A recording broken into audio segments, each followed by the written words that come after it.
તને તને ખબર છે ને કે મેરિડ છે? એટલે તો એને વર છે. તું સમજતો કેમ નથી? ને લગ્ન થઈ ચૂક્યા છે. હા, પણ ખાલી લગ્ન કર્યા છે, એ લોકો સાથે નથી રહેતા. જૂના વરે એમને છોડી દીધા છે અને ચાલ્યો ગયો છે.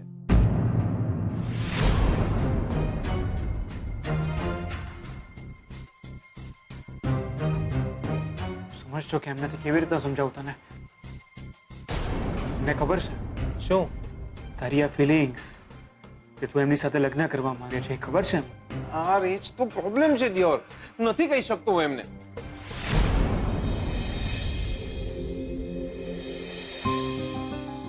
અરે જ્યારે મારી સામે આવે છે ને તો દિયોર, આપણને કોઈ માણસને ખંચેરવાનું કે ને તરત ખંચેરી નાખીએ, પણ આટલી વાત નથી બોલી શકતો દિયોર.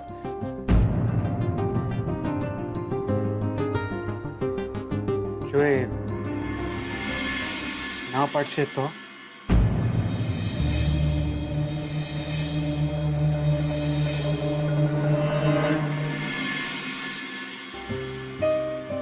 મનાવી લઈશ.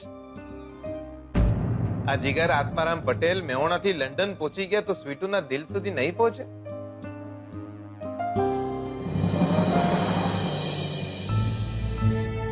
દિલ સુધી પહોંચવું જ અઘરું હોય છે ચીકલા. પહેલા તો મારે એના વર સુધી પહોંચવું છે. એ માણસ જ્યાં હોય ત્યાંથી એને ગોતી કાઢવો છે. કેમ?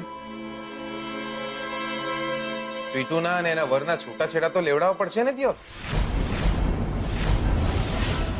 મુક્ત કર્યા મેં આજે તમને, કર્યા મેં આજે તમને, કર્યા મેં આજે તમને, ઊંધો ફેરો ફરી, ફેરો ફરી, ફેરો ફરી. છૂટાછેડ?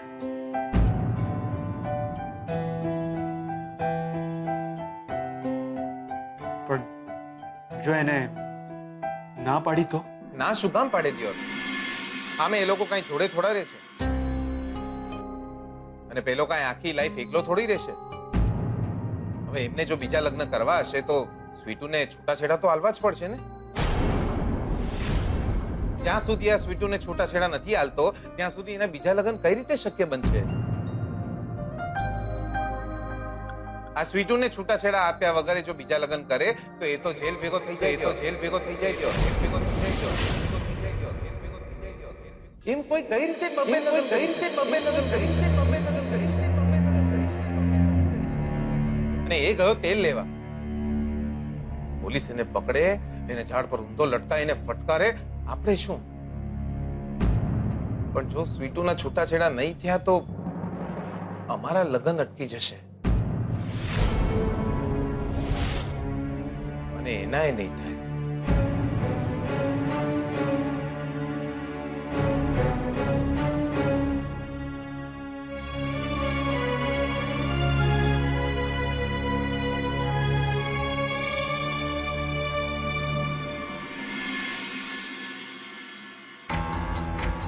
પેલો કઈ આખી લાઈફ એકલો થોડી રહેશે.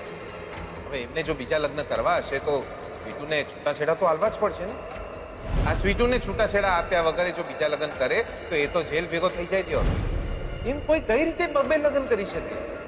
પણ જો સ્વીટુના છૂટાછેડા નહીં થયા તો અમારા લગ્ન અટકી જશે અને એનાય નહીં થાય.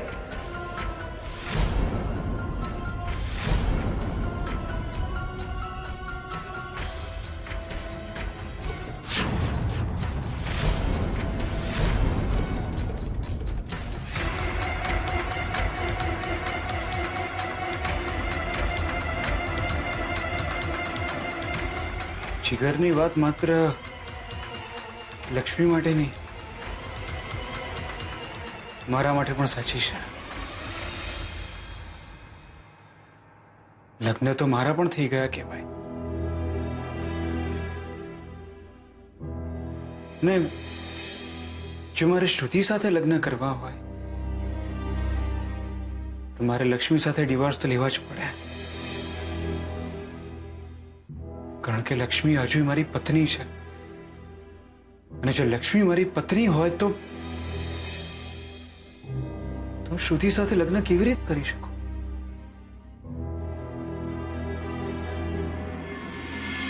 Yes Shodhan Shodhan yes mom. હમણાં જ મારા સાથે વાત થઈ. એમણે કહ્યું કે આવતા મહિનાની 8, 17, 28 આ 3 તારીખો શુભ છે શેના માટે? તારા ને શ્રુતિના લગ્ન માટે. તું કે એ 1 તારીખ આપણે ફાઇનલ કરીએ અને શાસ્ત્રીજીને પૂછી લઈએ.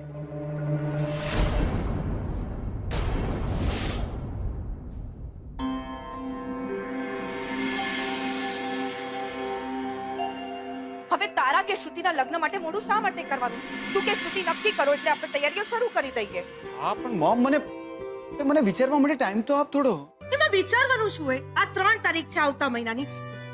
એમાંની 1 તારીખ નક્કી કર એટલે આપણે લગ્ન લેવડાવી લઈએ. નહીં મોમ, એટલે કે શું ઉતાવળ છે તને આટલી બધી? ઉતાવળ તો હોય જ ને. હવે રાહ કોની જોવાની? તું અને શ્રુતિ એકબીજાને પસંદ કરો છો, અમારા બધાની હા છે. તો હવે મોમ, હું કહીશ ને તને. શોધન, આ 3 તારીખ છે એમાંથી 1 તારીખ નક્કી કર બસ. મોમ, તું કેમ જીદ કરે છે? મેં તને કહ્યું ને, મને થોડો ટાઈમ આપ, હું તને કહીશ. તને કેમ સમજાવું કે મારે હવે કઈ સમજવું પણ નથી અને કોઈના લગ્નની ચિંતા પણ નથી કરવી. ને તારા લગ્નની કે પછી કે ના સીટુના લગ્નની ચિંતા કરવી. અને આમ પણ હું કોણ ચિંતા કરનારી? તમારે લગ્ન કરવા હોય તો કરો, ન કરવા હોય તો ન કરો. અરે પણ મોમ, મેં એવું ક્યાં કહ્યું? હાલ છે.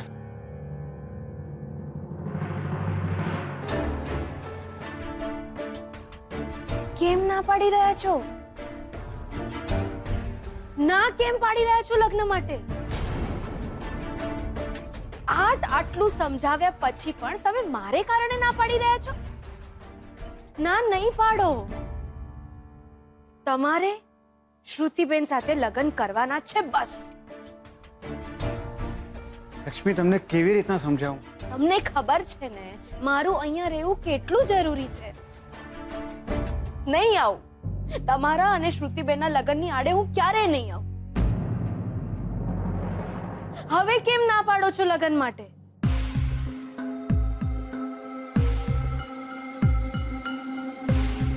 કેમ સમજાવું તમને કે જ્યાં સુધી આપણે છૂટાછેડા નથી થઈ જતા, હું અને શ્રુતિ લગ્ન ના કરી શકીએ.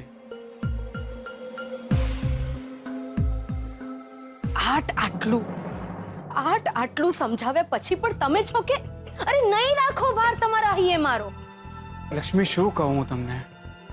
આપણા લગ્ન થઈ ગયા છે ને, જ્યાં સુધી આપણે ભૂલી જાઓ મારા નામને અને આપણા લગ્નને. અરે પણ લક્ષ્મી, આપણા લગ્ન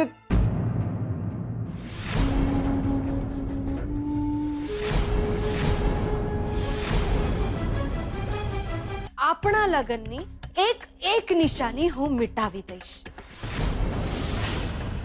તમારા હૈયે જો મારું નામ પણ હશે ને તો હું એ પણ ભૂસી નાખીશ. તમારા અને શ્રુતિબેનના લગ્ન થઈને જ રહેશે.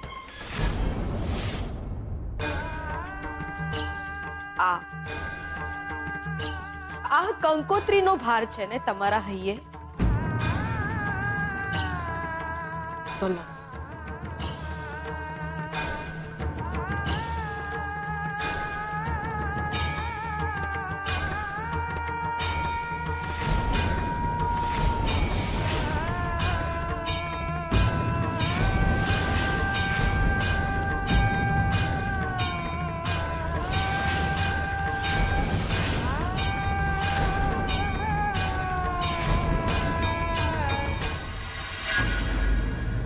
આ યાદોનો ભાર છે ને તમને. આને કારણે તમે શ્રુતિબેન સાથે લગ્ન કરવાની ના પાડો છો ને?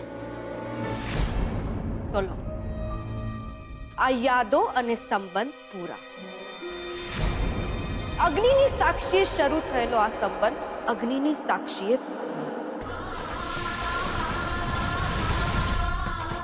તમે કઈ નહીં થાય, કઈ નહીં થાય.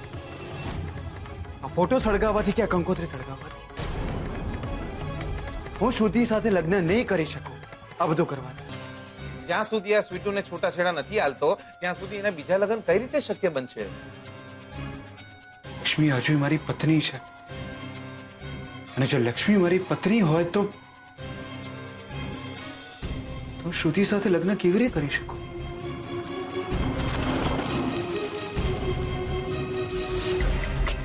જો મારે શ્રુતિ સાથે લગ્ન કરવા હોય તો મારે લક્ષ્મી સાથે ડિવોર્સ તો લેવા જ પડે. સારું થયું તું અહીંયા મળી ગયો. લક્ષ્મી ક્યાં છે?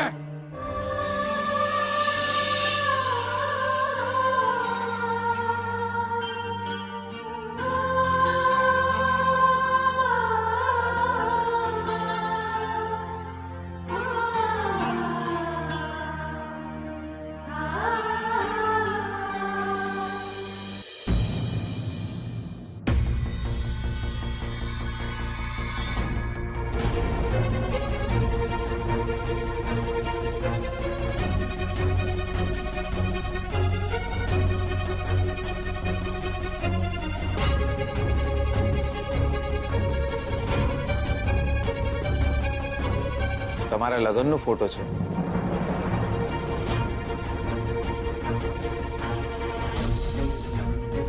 કમાલ છે બકા. દિયોર માણસ મરી જાય તો એના અગ્નિ સંસ્કાર કરતા હોઈએ છે. તમે તો કઈ નવું જ લાયા બાકી જોરદાર. બકા, આવા બધા અગ્નિ સંસ્કાર કરવાથી સંબંધ અને યાદો ના મરે. જો તમે જુઓ, તમે જુઓ.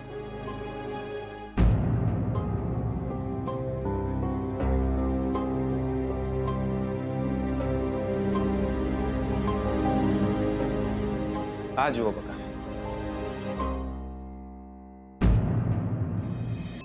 ના ના, સાડીને ના જો. આ સાડી જે છોકરીએ પહેરી છે ને એને જો.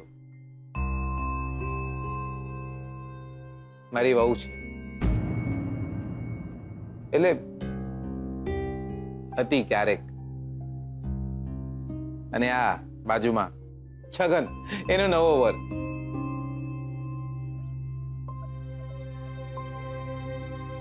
બહુ દાંત ચડી હતી દિયોર મારી બહુ ઉપર, આ છગન ઉપર.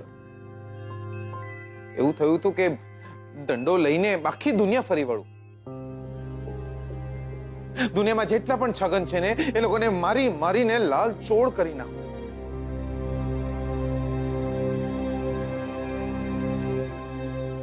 અમારા લગ્નના એ ઘણા ફોટા હતા, ખૂબ ફોટા પાડ્યા હતા. જ્યાં ફરવા જઈએ તો ફોટા પાડતા. એક જ નારિયેળમાં 2 ભૂંગળી નાખીને બંને પાણી પીતા. અંગૂઠા અને આંગળીઓથી દિલ બનાવતા અને પછી કેમેરામાં જોઈને સ્માઈલ આપતા.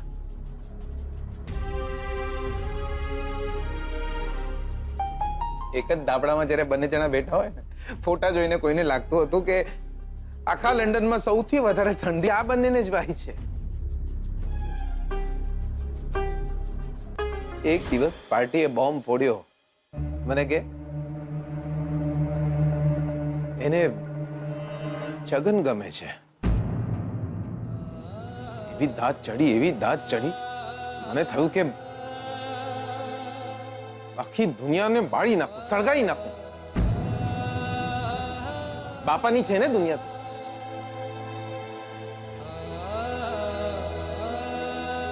મન થયું બધા જ ફોટા સળગાઈ નાખું. દુનિયાના બધા જ નારિયેળોથી નફરત થઈ ગઈ મને. પછી એક દાડો કંકોત્રી આવી, એના બીજા લગ્નની. ત્યારે મને થયું બકા કે એ જો મને ભૂલી શકતી હોય તો હું તો એના કરતા વધુ મહાન છું. આપણે કેમ ના ભૂલી શકીએ એને? ભૂલી ગયા આપણે બી એને, ભૂલી ગયા. ના ફોટા પાડ્યા ના જીવ, બસ ભૂલી ગયા. પણ બકા તમે તો જીવ પણ બાળો છો અને ફોટા પણ.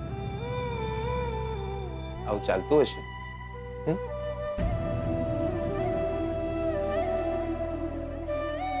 હું એને છૂટાછેડા નહોતો હાલવાનો. મેં કીધું બકા મન જ મરી ગયા છે તો પછી કાગળિયાઓ શું કરી લેવાના? ત્યારે એને મને કહ્યું, હે જીગલા,